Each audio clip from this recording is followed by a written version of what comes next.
नमस्कार दोस्तों, welcome to civil services study circle. आज इस वीडियो में हम पढ़ेंगे इकोनॉमिक से रिलेटेड एमसीक्यूज़, जो कि ये पार्ट नंबर 2 है। पार्ट नंबर 1 भी हमने बनाया था, आपने नहीं देखा है तो वो भी देख लीजिए। तो आइए शुरू करते हैं। निम्न में से कौन सी एक भारत में क्रेडिट रेटिंग एजेंसी परिचालन नहीं है? तो देखिए, केयर है, क्रिसिल है, ICRA है। डाउ जोन्स जो है वो अमेरिका का शेयर बाजार है, तो सही आंसर डाउ जोन्स होगा। मिश्रित अर्थव्यवस्था की परिकल्पना की अवधारणा क्या है? सही जवाब होगा सार्वजनिक और निजी क्षेत्रों के सह अस्तित्व। इसका मतलब यह है कि सार्वजनिक क्षेत्र जैसे कि गवर्नमेंट सेक्टर्स की और प्राइवेट सेक्टर्स को, दोनों को साथ साथ काम मिलता है, दोनों साथ एक दूसरे से सहयोगी बन के काम करते हैं और उनकी महत्वपूर्णता भी उतनी ही होती है। किस पंचवर्षीय योजना में स्वास्थ्य में निवेश के लिए योजना परिव्यय का प्रतिशत सर्वोच्च था? सही जवाब प्रथम पंचवर्षीय योजना।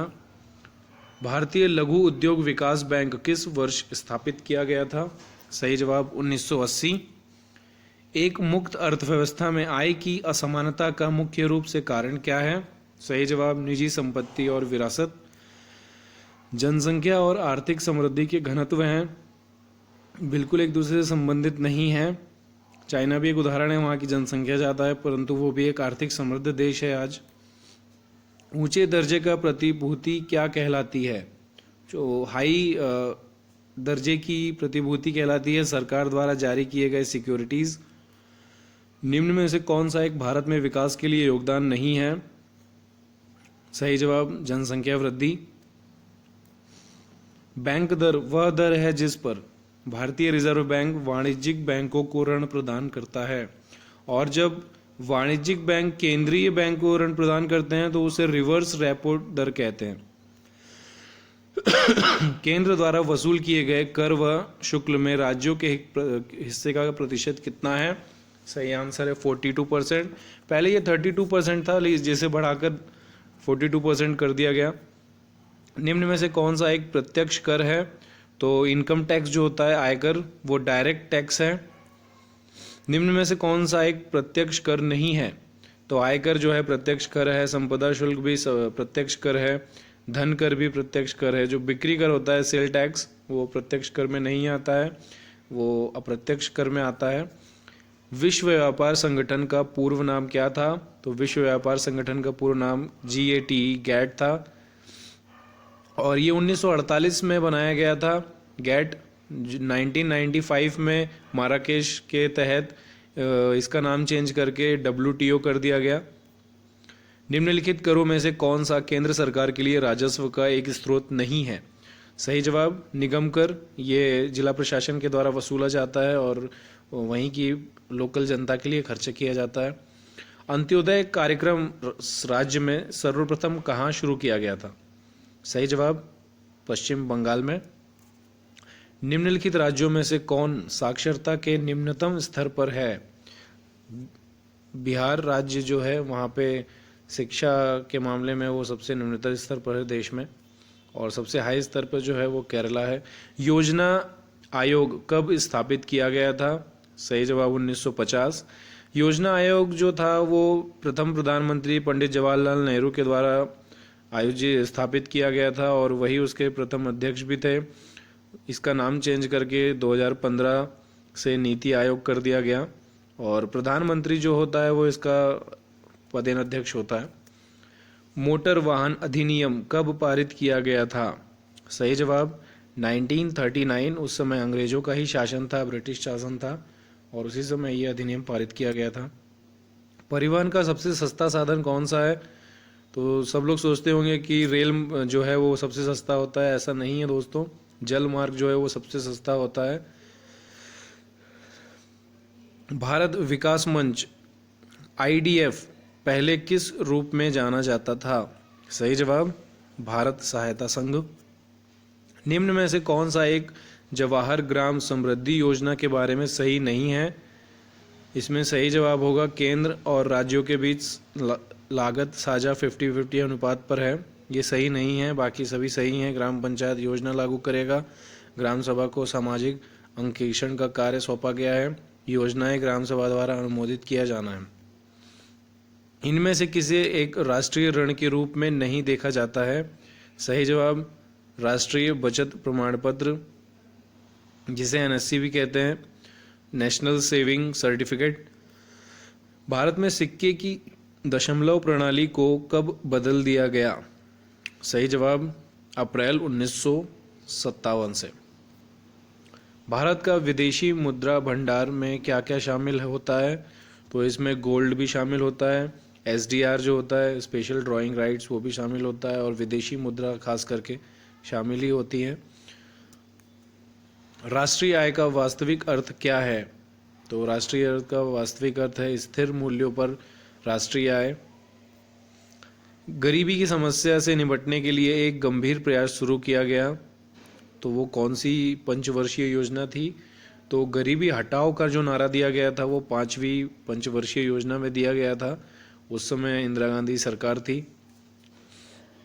खेती के तहत किस क्षेत्र में तेजी से कमी आ रही है? सही जवाब है जूट। वहाँ के जलवायु परिवर्तन भी इसका एक मुख्य कारण है, और कृषकों को वैसा सपोर्ट नहीं मिल पा रहा है कि वो इसकी खेती कंटिन्यू कर सकें, तो वो दूसरी फसलों की तरफ आकर्षित हो रहे हैं। किस योजना के तहत सरकार ने हरित क्रांति को जन्म दिया है और एक कृषि रणनीति को पेश किया? सही जवाब दूसरी पंचवर्षीय योजना। इसका जो काल था वो 1956 से लेके 1957 से लेके 1962 तक था, 61 तक था सॉरी। भारत में भारतीयों द्वारा प्रबंधित किया गया और 1881 में स्थापित सीमित देयता का पहला बैंक कौन सा था? सही आंसर है हिंदुस्तान वाणिज्यिक बैंक, हिंदुस्तान कमर्शियल बैंक। सन 1957-68 में भारत में प्रति व्यक्ति आय 20 रुपए थी। पहली बार किसके द्वारा यह निर्धारित किया गया? सही जवाब दादा भाई नौरोजी। दादा भाई नौरोजी ने ही पहली बार राष्ट्रीय आय की गणना की थी, और इन्होंने ही अंग्रेजों के ड्रेनिंग सिद्धांत को भी बताया था कि किस तरह अंग्रेज हमारे देश से पैसा निकालकर अपने देश ले जा रहे हैं। तो सबसे पहले फोकस दादा भाई नौरोजी ने ही किया था। वो एक पारसी थे और पहले भारतीय थे जो ब्रिटिश संसद में सदस्य थे।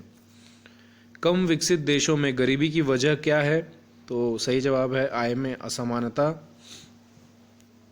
भारत में वित्त आयोग का प्रमुख कार्य क्या है?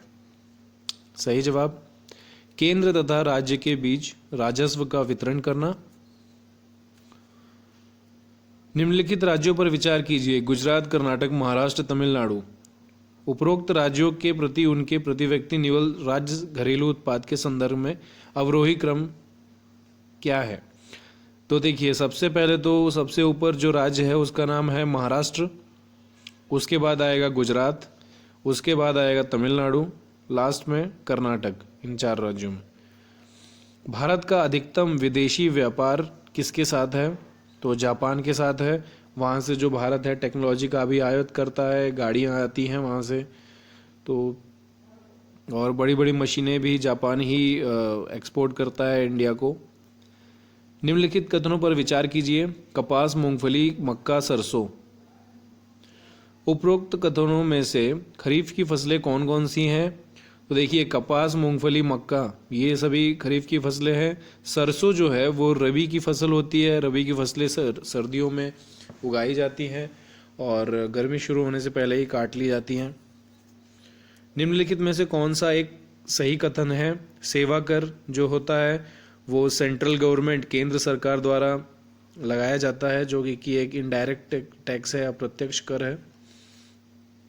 निम्नलिखित देशों में से कौन सा एशियान का सदस्य नहीं है? तो वियतनाम है, ब्रुनोई दारुसलाम है, म्यांमार भी है, बांग्लादेश नहीं है। एशियान में टोटल 10 कंट्रीज हैं और ये रीजनल कॉपरेशन फॉर्म करता है। ये क्वेश्चन यूपीएससी में ही पूछा गया था कि इनमें से कौन सा ऑप्शन दिए गए थे कि रीजनल कॉपरेशन किन में होता है, तो वो एशियान ही है दोस्तों। बेसल 3-2 निम्नलिखित में से किस एक से संबंधित है? सही जवाब किसी बैंक की पूंजी की पर्याप्तता के मापन के लिए अंतर्राष्ट्रीय मानकों से। और बेसल जो है वो स्विट्जरलैंड में स्थित है। भारत सरकार द्वारा प्रारंभ किया गया एक प्रमुख उपक्रमण MCA 21 निम्नलिखित क्षेत्रों में से किस एक से संबंधित है? तो MCA 31 ई प्रशासन से संबंधित था, ई एडमिनिस्ट्रेशन से। संयुक्त राष्ट्र मुद्रा एवं वित्तीय सम्मेलन United Nations monetary and financial conference, जिसमें IBRD, GATT, GATT और IMF की स्थापना के लिए समझौतों पर हस्ताक्षर हुए थे, सामान्यतः क्या कहलाता है? तो ये ब्रेटन वुड्स सम्मेलन 1945 के तहत इन सभी का स्थापना की गई थी। सॉरी। विगत एक दशक में भारत में किस एक निम्नलिखित फसल के लिए प्रयुक्त कुल कृषि भूमि लगभग एक जैसी बनी रही? तिलहन, जो तेलों की खेती होती है, उनके जो खेत हैं वो नहीं आगे बढ़े हैं, कम थोड़े से हुए हैं लेकिन आगे नहीं बढ़ पाए हैं। उसके पीछे रीज़न है कि एक तो किसानों को सही बीज नहीं मिल पाते हैं और कई बार मौसम की वजह से उन्हें हानि भी उठानी पड़ती है, तो वो दूसरी फसलों की तरफ आकर्षित हो रहे हैं। द वेल्थ ऑफ नेशंस बहुत फेमस पुस्तक है, इसे लिखा था एडम स्मिथ ने। दोस्तों यहीं पे समाप्त करते हैं, अगली बार हम फिर मिलेंगे नए वीडियो के साथ, नए क्वेश्चंस के साथ।